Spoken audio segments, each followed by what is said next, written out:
Hello, everyone, and And now it's Wah, and I'm Chris, and now it's also Docu-Sweeties. Tell us about Docu-Sweeties. we're longtime friends. Why can't okay.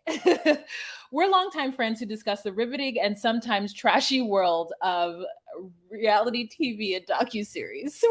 Through our own dumbass lens, honey. It's such a dumb lens. I mean, We just never- like we're like messy. We're not organized. We like barely rehearse, but we're here by the skinniest, britchiest, stringiest last string of our hairs. Why won't you just let me do it over again? Why do you have to force me to forge through? Because that's what it being a theater person means, honey. Okay. So hey guys, so we're here to talk about the most hated man on the internet, part 3. So if you've been on this wild ride with us, you understand that at this point we fucking hate this man and we want the worst to happen to him, and we think at this juncture we're gonna get that. We're gonna get the storytelling of this docu-series is gonna be in a present in a box wrapped with a bow. And I'm gonna say I was disappointed, honestly. But let's just tell you why. Let's tell you what's going on. So we start off this episode with them introducing us to yet another writer, someone who is now writing for Rolling Stone, a magazine, and someone who's very excited to cover Hunter and all of his shenanigans. And she talks about what a wild ride it was. And when she talks about it, I'm just like, ew. There was, you know what, there was this early aughts and aughts, like Vice.com, and like there was just these badass, messy, drug-fueled, iconic writers and people and influencers that took over like scene underground moments. The aughts, though? Not in the aughts, the 2010s. You know, I think it started like, because I think it's like, you know, it's like My Journal going into Tumblr, going Live into Journal? Yeah. Live, you said My Journal. Oh, Live Journal, MySpace, Live Journal. Yeah. MySpace, Live Journal going into Tumblr, this kind of, you know, wanting eyes on you and wanting to be kind of badass and like messy and just like authentic writing. There's just something that I think there was something about that. It makes me think of like Cat Marnell. So this woman goes on his DJ tour with him and she sees him. Yeah. Again, I've coke on penis and drinking vodka out of vagina. I don't get this. Okay, can we just talk about this for a second? No. Okay. Is there a shot glass that you insert and you do it, or like what you just angle yourself up and then just pour some in? I think you do. Like I think a girl just lays down and he puts an open bottle of vodka in a vagina and he just like pours. No, just pours, right? Because like then laps it up like a kitten, and then she has to like sit on his face. This is weird. This is weird white people shit. And I'm going to be honest with you. I'm sure black people do it too, but like this to me is quintessential. This woman could have easily gotten a yeast infection by putting alcohol up her vagina. Yeah, I mean, it burn. Doesn't it burn? I mean, it's alcohol. It's just like crazy. And okay, so one time what? Tell me. one time. Oh no, you wanted to go. No. Okay. One time. Okay. One time, I was with a group of girls and we had hired a male stripper. Okay. And he came and I don't remember if it was me to him or him to me. I think it was actually both. We did shots off each other's bodies. And what we did is we poured, I think it was tequila in our belly buttons, and then had one of those like gummy lifesaver candies like on your thigh. So what you would do is you would be like in a 69 position and you would like go, you know, so like you're coming over the person and you can like drink the tequila from that person's belly button. Now, here's the funny thing. I have a cavernous innie, you know, like, so like really a whole shot could fit inside my belly button. It's big. If you're on Patreon, this is what you get. You get to see it. Anyway, so the stripper has like a skinny outie. So like barely anything can fit in. But yeah, no, I took like, you know, like 2 drops of tequila off that man and then like sucked as a chaser, like a gummy lifesaver off his thigh. And then I'm sure I like, you know, piddle paddled away in thick, you know, platform thongs and lived my life. Is you that know? why you didn't want me to get you a stripper for your birthday? Because you had some weird stripper like experience as a youngin that you thought for whatever reason that Wahamelina was going to allow to occur? You know what? Here's the thing. I think that I am trying to live in my elegant pristineness, I just which wanted that man to flip her a couple times and it would have made her life. But okay, things conspired against me, namely cousins who I don't know, and ruined my life. okay. So this whole time I'm now wondering, what about his girlfriend? Because it feels like from a storyteller point of view, it was irrelevant to have the girlfriend there, right? Yeah, she just is like, it was crazy the whole time. And then they show pictures of her. She looks very different. And then, but I mean, God bless her because she's going through it. It isn't even like her confessionals are especially expressive, and or does it seem like she is having authentic, specific details? Like it really is just bee noise. But it's also like oddly cinematic. She's the only person besides Charlotte. Charlotte has a couple of B rolls where she's like on the computer fake typing and like looking through her phone and doing stuff. Yeah. But Girl Interrupted has scenes of her like sitting in a window, laying on her belly in like a chaise lounge, looking at her phone. Like there's so many cinematic shots of her that I truly believe that she knows a producer or knows someone in this, because what she brings to the storytelling does not bode the amount of attention she is getting from the editor or whoever, the director or whatever. It is very confusing because she affects no change. She never tells him to stop. She never tells him it's too much. When it gets that way, the girl just buys a plane ticket and goes back to New York City and is sad that she was so in love with this person that she was a part of it, but never is like, I tried to stop him. She says, when you're young and in love. I just like, what the fuck are you talking about? So anyways, the FBI has now figured out, due to their sleuthing and Charlotte's sleuthing, that there is a reoccurrence of a person by the name of Rich Guy or some email Gary account. Johnson, I think, was one of them. Yeah. And then that person is named Charlie Evans.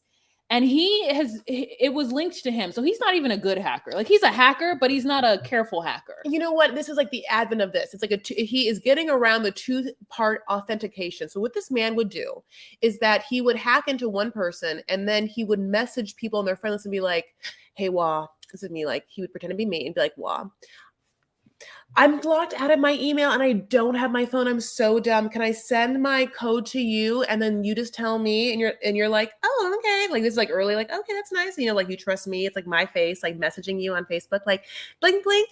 And so you do. And then immediately you get an email saying that your email password had been changed. Yeah. The hacker, Charlie Evans, would go in, change your password immediately. And then in a recovery email, add this dumb Gary Johnson email, which is, by the way, messy AF. But he did it for some reason to gain access again to these women's emails, and then would go through and find the pictures. Yeah. There. But you have to know about email stuff in order to even know to look to see if there's another account in your account. Like when I saw that, I was like, that's on Gmail? How do I get in there? And like Gmail is literally always bugging me to do stuff. And I'm like, leave me alone, leave me alone. But it's because of shit like this where they're like, hey, somebody's signed in on this. Is this you? Like, hey, is this you? Because so much of the shenanigans that has probably occurred where you've trusted your emails. Now, I don't put anything sensitive through email anyway. So like, again, this wouldn't be me. But the same thing, I'm sure, with the cloud, Apple, I don't know any of that shit. So like, it could happen. But anyway, so the FBI then goes through all kinds of records and they end up linking that email account to a guy named Charlie Evans who just like lives in the suburbs of California somewhere, right? Yeah. And so they were now able to connect Hunter with Charlie Evans through a raid that they performed in Hunter stuff. Now we know why in all the hacking movies, like whenever there's a raid, like people like take out their hard drive and literally smash it. Mm-hmm. It's so that the FBI and the enforcements or whoever can't go into that hard drive and pull anything out of it. Yeah. You now know? He's living at his parents' house, which again is like, what the hell are these parents and who are these parents? Can you imagine, like, even after this, like, even after watching your son on 2 dumb talk shows, like, look like a fool, he's living at your house, and then the FBI comes and takes all his mobile devices. This asshole, by the way, doesn't want to say what happened, so all he does is tweet, like, gonna have to get some new mobile devices. And then Charlotte, who, honey, has been checking his, refreshing that Twitter feed all the time, is like, ha ha ha ha ha, it happened. And probably at that point, it's like, look, Charles, look what I did, you asshole. Charles is like, oh, bloody hell.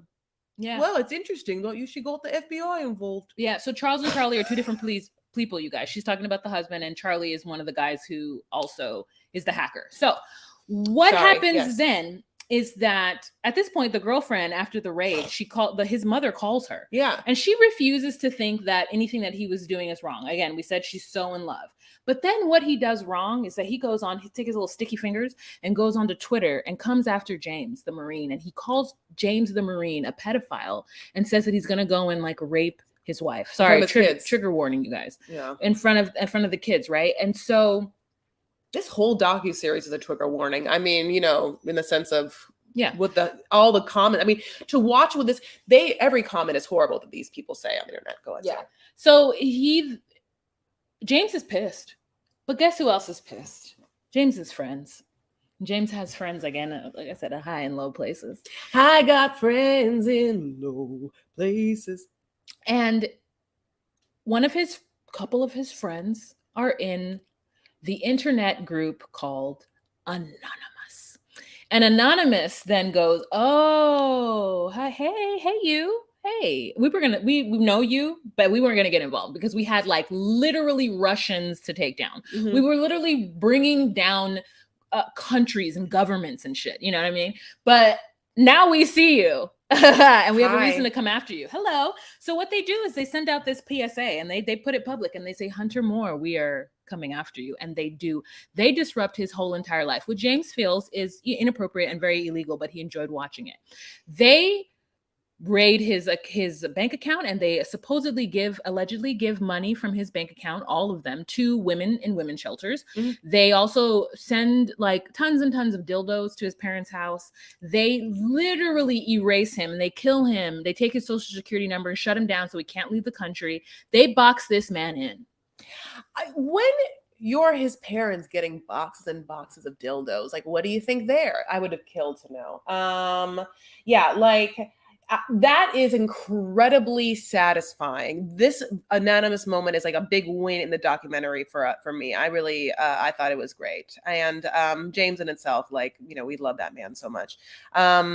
So at this point also, Wendy Wu also gets some great B-roll. Wendy Wu is on the case as well, trying to build this case. And she gets a lot of like, I'm writing down things on a yellow legal pad, evenly spaced, because I'm doing my due diligence. She's looking out of windows in high-rise buildings. Yeah.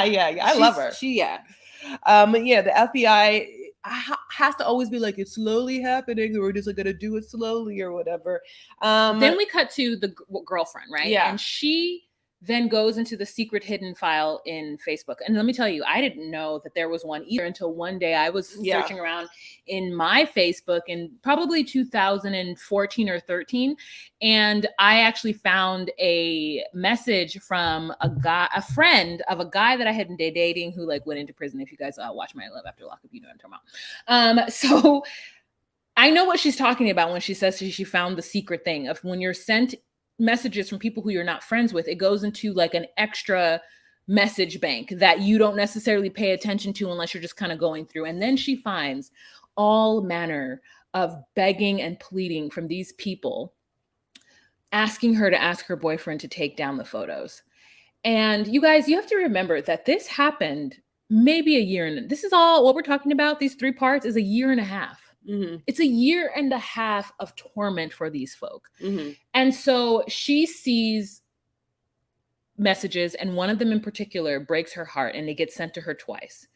And I think 5 times. I think she said 5 times. And she then just feels so bad that she, again, like I said, hops on a plane and goes to New York City. His cheating, his drinking vodka out of vaginas, his ruining people's lives, none of this stopped this girl. But then it started to be human. That these letters humanized the situation, and she was able to come out of the fog and realize that what her boyfriend was doing was too much and wrong, and she had to get out of there. It wasn't the dildos being sent to his house, nor the raid. It was these messages. Right. So after he gets raided and his parents bail him out of jail, they have made a obvious connection between him and Charlie Evans, and Wendy Wu has done all of her note taking, and so it's time to go to trial, honey. The trial starts, and this is where Charles wakes up and is like, "Oh my God, Charlotte did something." Mm-hmm. I know what trial is. Yeah, it's crazy because also Charlotte brings up a very good point that like he covered his face when he was leaving the prison after being bailed out. And she's like, I don't understand. You covering your face? I thought you wanted everybody's face, including their penises and their boobies, to be shown upon everywhere. I thought that's what you wanted. Oh, not for you? Okay, just for other people. Yeah. The trial starts, and basically what happens is they take a plea deal, both of these gentlemen, and it's for 1 count each. And I thought that was a little harsh, but they have to say it's just sometimes good to get things done or get people justice. Like, no, you didn't think that was harsh. No, I don't. It was harsh. I'm sorry. You're right. I said I thought it was harsh, but I meant it wasn't harsh enough. Mm-hmm. I thought it wasn't harsh enough. I thought it was incredibly lenient. Incredibly lenient. Like, this man has ruined people's lives, and we only had one testimony, and that was from Kayla, and she was going back and forth whether or not she was going to do it. But at the end, she decided to do it, and she went in there with shaky hands and tears in her eyes, and she read her testimony of how this man negatively affected her. And she says that Charlie Evans actually turned around and said he was sorry to her, while Hunter said nothing. Yeah. She's her daughter's, she's her mother's daughter. So she has, absolutely the strength to do this. And I was really happy for her. And at the same time, giving a victim impact statement, it's really good, because even if he doesn't want to hear it, he's forced to. I like forcing that man to do anything. You just sit there. You sit there. Try not to hear. There's no earbuds in on your ear. Anyway, so Charlie doesn't apologize. They get their convictions. Basically, Charlie gets 21 months, maybe 2 years, and Hunter gets 2.5 years. After that, they have some restitution and some years on probation.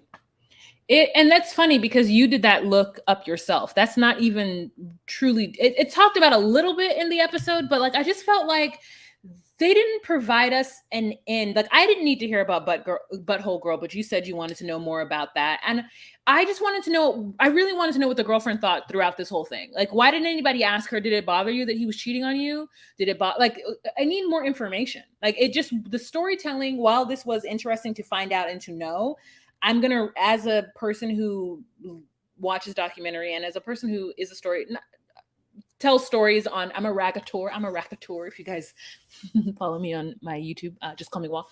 I tell stories all the time. Like, I reiterate things. I felt like this was not done well. I feel like there was holes. Yeah. I would have loved to have gotten the mother involved. Like, I would have loved to see, was there not a cousin or someone that he grew up with? Was he always shitty to women? The questions I want to ask his girlfriend are like, okay, was he violent towards you? Was he mean towards you? Or was he a different person with you? Was he loving with you? Like, I don't get it. Is he also telling you, like, put your fist up your badge? Like, that's all whatever. So I'm going to give you the update of all that I can of what I found post this documentary for Hunter, because listen, I don't know if you want to do that. I don't know if you want to take the time to search in your life, but you definitely are lovingly listening to this podcast, honey. And I offer you this. I offer you only this.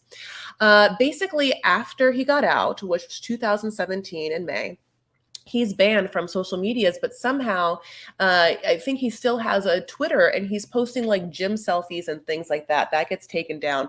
His mother, then, I also think, tried to say that he was hacked, but I don't know if that was true or not, because it was very shady.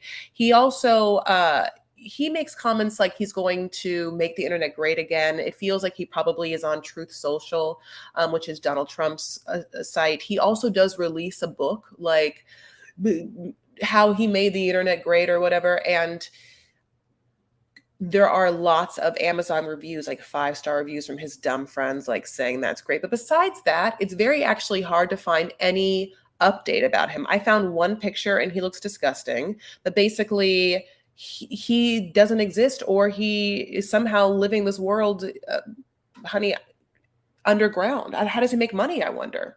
I'm glad of it. I, for one, do not need to know anything about him specifically as an update, because the fact that they only gave him 21 months is crazy.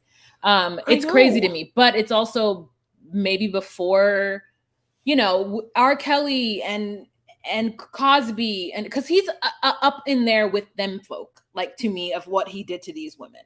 And so I think it's just pre that. And because he isn't a famous black man, so I'm not gonna marry him. But yeah, I want to know about. I just want to know mainly more about the girlfriend, because I just think it's so interesting that they gave her so many cinematic shots and she gave us no information. Yeah, like, the other thing again that I want to know about is Butthole Girl, Destiny, because it was a very sad story and we obviously are seeing her. And so the fact that we see her now, and they use this kind of 50s, 60s style, what is that? Background? Yeah, like staged mod background or whatever. It's like, is she working like at a Vegas lounge? Like, I don't understand what is she doing now? Like, can you give me something? Like, how are her kids? Because remember the kids? Like, how is she in therapy? Like, I want to know if she's in therapy. Like, is she talking to someone every week? Like, I want to know if all these women are talking to someone. That's the bow at the end that I'm missing in this docuseries. And the docuseries also said that they had gotten Hunter Moore involved at the preliminary stages and that he backed out. You brought up a very good point that all of these women seemed like they were on some kind of mood stabilizers while they were talking. And so from that, I would agree. I think that this is all a very, very traumatic time, and that in order for them to have this conversation, because these conversations aren't just an hour, it's like 2 or 3 hours of shooting. Mm-hmm. And so you have to relive this time in your life, this time that for you, whether or not you meant to or not, it was a very shameful time. Yeah. And I'm sure there's a lot of like beating up yourself, and now I know some people are not on social media and they're okay with that. I think I would be really sad at this point if I had to leave social media. And so I'm looking at these women who cannot partake in something that's occurring, that's around them.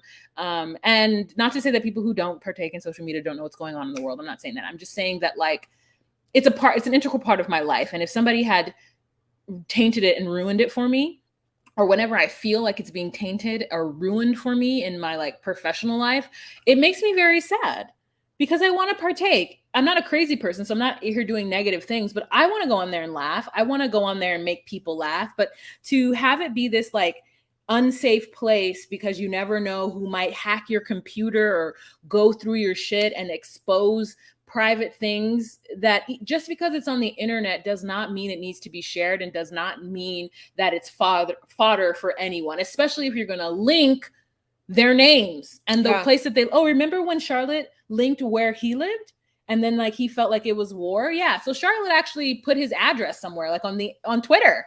She put his address on Twitter. Yeah, she didn't know what she was doing. But yeah, like the early stages of doxing and revenge porn. But yeah, his final comment was about the documentary was that they had again reached out to him, and the reason why he didn't do it was because they wanted him to say certain things and they weren't going to let him say his side of the story. At the end of the day, the documentary themselves, people are like, yeah, he dropped out, but we're going to use him anyway, as like a ha hee hee to him for being somebody who used people's photos and without consent. And like, he can come after them if he wants to, but his face is on the internet now, and it will never be, and it's public domain, I guess. Yeah. I wonder how rich his parents are, to like in the sense of like what they put up with and how he lives and makes money. But you're right. I didn't think of the fact that they could have been wealthy in order to like not go down with all of his antics. Yeah.